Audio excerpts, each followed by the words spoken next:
ఒకడు 100 అడుగులు వేస్తే అందులో ఒక్క అడుగే వాడి అడుగవుతుంది. కానీ నేను 110 అడుగులు వేస్తాను. అందులో 10 అడుగులు నా స్టైల్ ఎవరికీ సాధ్యం కాదు. రజనీకాంత్ స్టైల్. ఈ డైలాగ్ వినగానే మన కళ్ళ ముందు మెరుపు లాంటి నడక, అద్భుతమైన స్టైల్ ఉన్న ఒకే ఒక్క వ్యక్తి గుర్తొస్తారు. ఆయనే మన తలైవా సూపర్ స్టార్ రజనీకాంత్. తెరపై ఆయన స్టైల్, డైలాగ్స్ చూస్తే మనం ఊగిపోతాం. కానీ తెర వెనుక ఉన్న అసలైన రజనీకాంత్ గురించి మీకు తెలుసా? గ్లామర్, పేరు, డబ్బు ఇవన్నీ ఆయనను మార్చలేకపోయాయి. ఈరోజు మనం తెర వెనుక ఉన్న నిజమైన రజనీకాంత్ గురించి, ఆయన జీవితంలోని చాలా మందికి తెలియని షాకింగ్ నిజాలు, ఆసక్తికరమైన అలవాట్ల గురించి తెలుసుకుందాం. మనలో చాలా మందికి తెలుసు రజనీకాంత్ ఒకప్పుడు బస్ కండక్టర్గా పనిచేశారని. కానీ ఆయన ఆ పనిని ఎలా చేసేవారో తెలుసా? ఆయన స్టైల్ అప్పుడే మొదలైంది. ఆయన టికెట్ ఇచ్చే విధానం, బస్ ఎక్కుతున్నప్పుడు, దిగేటప్పుడు విజిల్ వేసే పద్ధతి, ఇవన్నీ ప్రయాణికులను ఆకర్షించేవి. టికెట్ కోసం డబ్బులు తీసుకుని మిగతా డబ్బులు ఇచ్చే స్టైల్ ఇప్పటికీ చాలా మందికి గుర్తుండే ఉంటుంది. ఆయన కండక్టర్గా పనిచేసినప్పుడు కూడా ఒక సూపర్ స్టార్ లాగా ప్రవర్తించేవారు. ఒకానొక రోజు బాలచంద్ర గారికి ఆయన గురించి ఎవరో చెప్పారు. ఆ తర్వాతే ఆయన సినిమాల్లోకి వచ్చారు. తన గతం గురించి ఆయన ఏనాడు సిగ్గుపడలేదు, గర్వంగా చెప్తారు. రజనీకాంత్ ఎప్పుడూ తన గతాన్ని, కష్టాలను దాచిపెట్టలేదు. ఆయన బస్ కండక్టర్ గా పనిచేసే ముందు కూలీగా, హమాలీగా కూడా పనిచేశారు. ఓసారి ఒక బిల్డింగ్ నిర్మాణంలో హమాలీగా బస్తాలు మోస్తుండగా ఆయన పాత కాలేజీ స్నేహితుడు ఒకరు ఆయన్ని చూసి ఎగతాళి చేశాడు. కాలేజీలో గొప్పగా నటించేవాడివి, ఇప్పుడు చూడు ఏం చేస్తున్నావో అని అన్నాడు. ఆ మాటలు ఆయనకు చాలా బాధ కలిగించాయి. తన జీవితంలో మొదటిసారి ఏడ్చింది ఆ రోజే అని రజనీకాంత్ ఒక ఇంటర్వ్యూలో చెప్పారు. ఈ కఠినమైన రోజులే ఆయన్ని నేడు ఇంత గొప్ప వ్యక్తిగా చేశాయనే చెప్పవచ్చు. సూపర్ స్టార్ రజనీకాంత్ అంటే మనకి సినిమా, గ్లామర్ గుర్తుకొస్తుంది. కానీ ఆయన జీవితంలో ఆధ్యాత్మికతకు మొదటి స్థానం ఇస్తారు.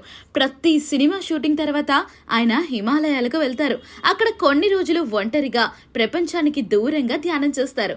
ఈ అలవాటు ఆయనకి చాలా ఏళ్లుగా ఉంది. హిమాలయాల్లో ఆయన ఒక సాధారణ మనిషిలా ఉంటారు.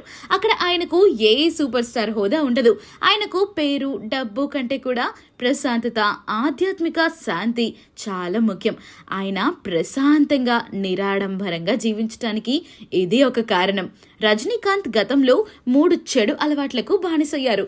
రోజు మద్యం సేవించటం, సిగరెట్లు ఎక్కువగా కాల్చటం మరియు ప్రతిరోజు మాంసాహారం తినటం.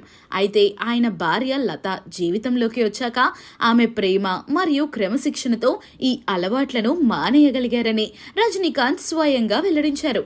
అలాగే ఆయన స్నేహితుడు, నటుడు శరత్ బాబు కూడా ధూమపానం మానేయమని, దాంతో ఆయన శరత్ బాబు ముందు సిగరెట్లు తాగటం మానేశారని కూడా గుర్తు చేసుకున్నారు. ఇవి మామూలు విషయాలు కాదు, ఎందుకంటే ఆయన కోట్లాది మందికి ఆదర్శప్రాయులు. ఆయన జీవితం ఒక స్ఫూర్తి. రజనీకాంత్ తన ఆరోగ్యాన్ని కాపాడుకోవటానికి చాలా కఠినమైన నియమాలు పాటిస్తారు. ఈ విషయం చాలా మందికి తెలీదు. ఆయన తన జీవితంలో క్రమశిక్షణకు చాలా ప్రాధాన్యత ఇస్తారు. ఉదయం 4 గంటలకే నిద్రలేవటం, కఠినమైన ఆహార నియమాలు పాటించటం, ప్రతిరోజు వ్యాయామం చేయటం వంటివి ఆయన జీవితంలో భాగం. ఆయన తన వ్యక్తిగత జీవితంలో నిరాడంబరంగా, సాధారణంగా జీవించడానికి ఇష్టపడతారు. ఆయన నిజమైన వ్యక్తిత్వం చాలా సింపుల్గా ఉంటుంది. రజనీకాంత్ జీవితాన్ని ఒక పుస్తకంలో రాయాలంటే అది చాలా పెద్ద విషయం.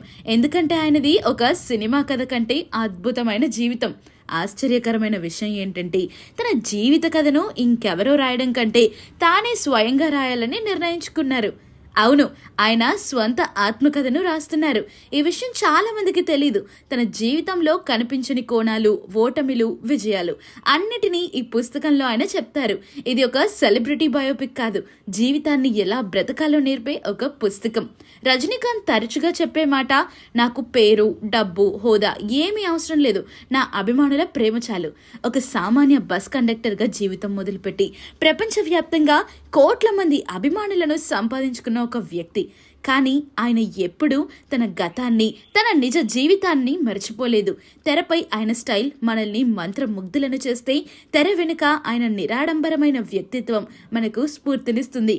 అందుకే ఆయన సూపర్ స్టార్ కాదు, మన తలైవా.